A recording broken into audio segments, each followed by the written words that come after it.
আবহাওয়ার এই মুহূর্তের গুরুত্বপূর্ণ খবর।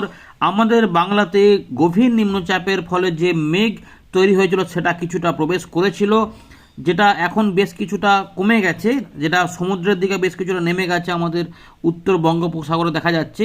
তার ফলে কি হচ্ছে না, তাপমাত্রা কিছুটা বেড়েছে। যেখানে কলকাতার তাপমাত্রা ইতিমধ্যে 15 ডিগ্রিতে পৌঁছেছে, যেখানে 12 বা কাছাকাছি ছিল। আর আমাদের পশ্চিমের দিকের জেলাগুলিতেও তাপমাত্রা একটু বেড়েছে, যেটা আমাদের আগেই বলেছিলাম যে রবিবার থেকে কিন্তু সোমবার পর্যন্ত তাপমাত্রা একটু বাড়বে এবং ঠান্ডা একটু কমে যাবে। সেটাই কিন্তু লক্ষ্য করা গেছে। উত্তর পূর্ব ভারতে যখন আপনাদের আপডেট দেখাচ্ছি তখনও কিন্তু ত্রিপুরা বা মিজোরামের দিকে এবং এর পাশাপাশি কিছু বাংলাদেশেও কিছু মেঘ দেখতে পাচ্ছেন, এরকমভাবে কিন্তু রয়েছে। তবে ঠান্ডা কি পুরোপুরি কমে যাবে? না, ঠান্ডা এবারে জাঁকিয়ে আসছে। উত্তর পশ্চিম ভারতেও কিছু এখানে আমরা ঘন কুয়াশা ছিল, যখন আপনাদের আপডেট দেখাচ্ছি তখন সেগুলো অনেকটাই পরিষ্কার হয়ে গেছে, অনেকটাই কিন্তু কমে গেছে। এবারে রোদের দেখাও কিন্তু অনেকটাই মিলছে, আস্তে আস্তে অনেকটাই কিন্তু আমরা দেখতে পাচ্ছি আকাশ পরিষ্কার থাকার জন্য। এবার যে পরিস্থিতিটা হবে আগামী কয়েকদিনে কীভাবে কি যাবে আমরা জানাবো। আর দক্ষিণ ভারতে যে বৃষ্টিপাতের কথা ছিল সেটা কিন্তু ইতিমধ্যে মেঘলা আকাশে সেটা লক্ষ্য করা যাচ্ছে। আস্তে আস্তে এটার প্রভাব কমবে, কিন্তু এখনও এটা 24 ঘন্টার প্রভাব দেখাবে, যেখানে ভারী বৃষ্টিপাতের সতর্কতা রয়েছে। আমরা এখানে ফেরত আসছি, প্রথমে দেখে নিই আজ আবহাওয়া দপ্তর কী বলছে, তারপর আমরা এখান থেকে শুরু করব। আপনার এলাকায় আগের থেকে ঠান্ডা কমেছে কি না অবশ্যই কিন্তু কমেন্ট করে জানাবেন। আকাশ কি পুরোপুরি পরিষ্কার নাকি একটু ঝাপসা আছে সেটাও কমেন্ট করবেন। নতুনরা চ্যানেলটিকে সাবস্ক্রাইব বা ফলো করে রাখুন, আশা করি আপডেট নিয়মিত সঠিকভাবে পেতে থাকবেন। তবে আপনাদের এটাও বলে রাখবি যে মঙ্গলবার থেকে কিন্তু ঠান্ডা বাড়তে শুরু করবে ভালো মতন, যা বুধবার, বৃহস্পতিবার, শুক্রবারের মধ্যে হাড় কাঁপানো ঠান্ডা কিন্তু আসছে। আমরা এবার একটু দেখে নেব যেটুকু আপডেট আমাদের হাতে এসেছে। সর্বনিম্ন তাপমাত্রা 11 তারিখে রবিবার কোথায় পৌঁছালো, অনেকটাই কিন্তু তাপমাত্রা উঠেছে লক্ষ্য করা যাচ্ছে। আসানসোলের দিকে দেখুন 10 ডিগ্রি রয়েছে, 10.6, 8-এর সামনে 8.8-এর মতো ছিল, তার মানে উঠেছে তাপমাত্রা। বাঁকুড়ার দিকেও 8.8-এর মতোই ছিল, সেখানে 10.4-এ পৌঁছেছে। বাকি জায়গার আপডেট এখন এখানে আসেনি, যখন আপনাদের আপডেট দেখাচ্ছি। কোচবিহারে 8.8, সেখানে একই রকম রয়েছে। দার্জিলিংও 3.6, প্রায় একই রকম রয়েছে। ডায়মন্ড হারবারে তাপমাত্রা বেড়েছে, 14.8-এ পৌঁছেছে। দীঘাও বেড়েছে, 12 থেকে এখানে 11-12 ছিল, সেখানে 14.4-এ পৌঁছেছে। জলপাইগুড়িতে 8.8, উত্তরবঙ্গে ঠান্ডা বজায় রয়েছে। কলকাতার তাপমাত্রা অনেকটাই উঠেছে, যেখানে দেখুন এখানে আমরা দেখতে পাচ্ছি কলকাতা আলিপুরে 15 ডিগ্রি, কলকাতা দমদম 15, এর পাশাপাশি হাওড়া কলকাতা সল্টলেক রয়েছে 15.8, হয়তো এই 12-13 আশেপাশে কলকাতা হাওড়ার দিকে থাকবে। এর পাশাপাশি আর যেটুকু দেখা যাচ্ছে মালদার দিকে তাপমাত্রা একটু উঠেছে, 10-এর তলায় ছিল, 10.7-এ পৌঁছেছে। মুর্শিদাবাদের দিকে এখানে দেখা দেওয়া নেই। পুরুলিয়ার দিকেও এখানে পাওয়া যাচ্ছে না। শ্রীনিকেতনে এখনও ঠান্ডা রয়েছে, সেখানে 6.6-এ ছিল, সেটা 7.5-এ পৌঁছেছে। আমরা 5.6 দেখেছিলাম, তারপরে 6.6, তারপরে 7.5 দেখলাম। বীরভূমের এই জায়গাতে কিন্তু এখনও ভালো ঠান্ডা রয়েছে। এবারে দেখে নেব যে ভারতীয় মৌসুম ভবন 11ই জানুয়ারি সকালবেলাতে কি খবর দিয়েছে। দক্ষিণ ভারতে তামিলনাড়ুর দিকে কেরাইকেল, পুদুচেরি, তামিলনাড়ুর দিকে বৃষ্টিপাত কিন্তু রয়েছে, যেটা 12 তারিখ পর্যন্ত থাকবে। তবে রবিবার পর্যন্তই কিছু ভারী বৃষ্টিপাত থাকবে, কারণ সেখানে মেঘও হয়ে গেছে, যেহেতু গভীর নিম্নচাপ এসেছিল এবং সেটা একটু শক্তি ক্ষয়ও করে ফেলেছে, হয়তো সুস্পষ্ট হয়েছে, অতি গভীর থেকে গভীর হয়ে সুস্পষ্ট হয়েছে। তাপমাত্রায় কিছু পরিবর্তন অবশ্যই থাকবে। আপাতত আগামী 7 দিনে উত্তর পশ্চিম ভারত, আমাদের মধ্য ভারতের উপর দিয়ে পূর্ব ভারতে বড় কোনো পরিবর্তন থাকবে না, এমনই কিন্তু এখানে বোঝা যাচ্ছে। তবে উত্তর পূর্ব ভারতে কিছু তাপমাত্রা বৃদ্ধি পেতে পারে। তবে আমাদের বলে রাখি যে এখানে উল্লেখযোগ্য পরিবর্তন হবে না, কিন্তু তাপমাত্রা পতন অবশ্যই হবে, যেটা আমরা মঙ্গলবার বুধবার থেকে দেখতে পাবো, কারণ ঝাড়খণ্ডের দিকে কিন্তু শৈত্যপ্রবাহ রয়েছে, সেটার প্রভাব অবশ্যই পড়বে। যেহেতু কিছুটা ওই নিম্নচাপের মেঘ আমাদের এখানে ঢুকে পড়েছিল, তার জন্য তাপমাত্রা একটু বেড়েই গেছে, সেটা বোঝা যাচ্ছে। তবে সেটা পরিবর্তন হয়ে যাবে, 24 ঘন্টা কি হয়তো 40 ঘন্টা টাইম নেবে, তারপরেই পরিবর্তনটা হবে। ঘন কুয়াশা যেমন উত্তর পশ্চিম ভারতে, মধ্য ভারতে কিছুটা রয়েছে বিহার পর্যন্ত, পাঞ্জাব, হরিয়ানা, চণ্ডীগড়, উত্তরপ্রদেশ হয়ে বিহার পর্যন্ত, এবং আমাদের উত্তরবঙ্গের দিকে সেগুলো কিন্তু থাকবে। আপাতত 13 তারিখ পর্যন্ত থাকবে, বিশেষ করে সকালবেলার দিকে আসাম, মেঘালয়, নাগাল্যান্ড, মণিপুর, মিজোরাম, ত্রিপুরা এখানে রবিবার পর্যন্ত ছিল, কিন্তু আস্তে আস্তে আবার সেটা একটু কমে যাবে, কিন্তু 14-15 তারিখ আবার হবে। শৈত্যপ্রবাহ কিন্তু ইতিমধ্যে রাজস্থান এবং কোল্ড ডে কন্ডিশন এগুলো কিন্তু হিমাচল প্রদেশ, পাঞ্জাব, হরিয়ানা, চণ্ডীগড়ের দিকে, দিল্লির দিকে বজায় থাকবে। তারই প্রভাবে আমাদের এখানে অবশ্যই তাপমাত্রার প্রভাবে পরিবর্তন হবেই হবে। সেগুলো আমরা আস্তে আস্তে পাবো। আপাতত আপডেট কিছু কিছু পরিবর্তন করে দেবে পরে। এখন যেটুকু ছিল আপনাদের বলে দিই। আচ্ছা, নতুন যে খবরটি উঠে এসেছে সেটা হচ্ছে যে well mark low pressure area বা সুস্পষ্ট নিম্নচাপ এখানে দক্ষিণ তামিলনাড়ুর উপকূলে এবং সংলগ্ন মান্নান উপসাগরের দিকে অবস্থান করেছে। এর পাশাপাশি আমাদের উত্তর পূর্ব ভারতে sub tropical westerly jet stream wind থাকছে।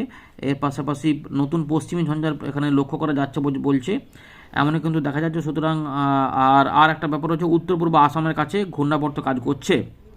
এদিকে ছবিগুলো দেখে নিন। উত্তর পশ্চিম ভারতে এখানে কিন্তু অরেঞ্জ অ্যালার্ট রয়েছে, ঘন কুয়াশা এবং শৈত্যপ্রবাহ কোল্ড কন্ডিশন থাকবে। দক্ষিণবঙ্গ, ঝাড়খণ্ড এবং আমাদের এখানে উড়িষ্যা বা এখানে ছত্তিশগড়, মধ্যপ্রদেশ এগুলোতে কিন্তু সতর্কতাগুলো আস্তে আস্তে কমে যাচ্ছে। এগুলো কিন্তু দক্ষিণ ভারতে কিছুটা বৃষ্টিপাত অবশ্যই থাকছে। রাজস্থানের দিকে কিন্তু আবারও পরিবর্তন হবে। আপনাদের দেখাবো বৃষ্টিপাত কিন্তু বা ঝঞ্ঝা কিন্তু আসতে পারে, শক্তিশালী ঝঞ্ঝা হতেও পারে।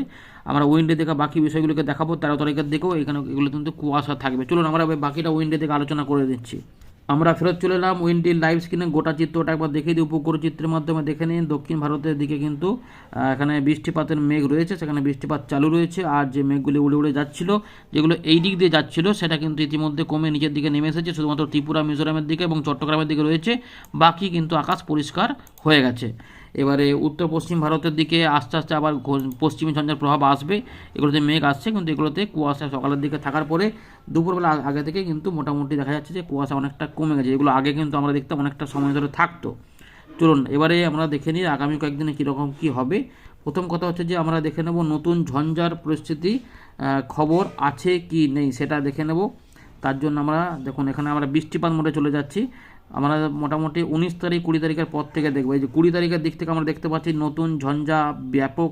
19 তারিখ থেকেই আমাদের উত্তর পশ্চিম ভারতে কিন্তু দেখুন এখানে এই যে ঝঞ্ঝা আসবে, যার জন্য এই বৃষ্টিপাত আসছে, বৃষ্টিপাত তুষারপাত। এবার সেটা কতদূর যাবে সেটা দেখতে হবে এবং কতটা জোরালো।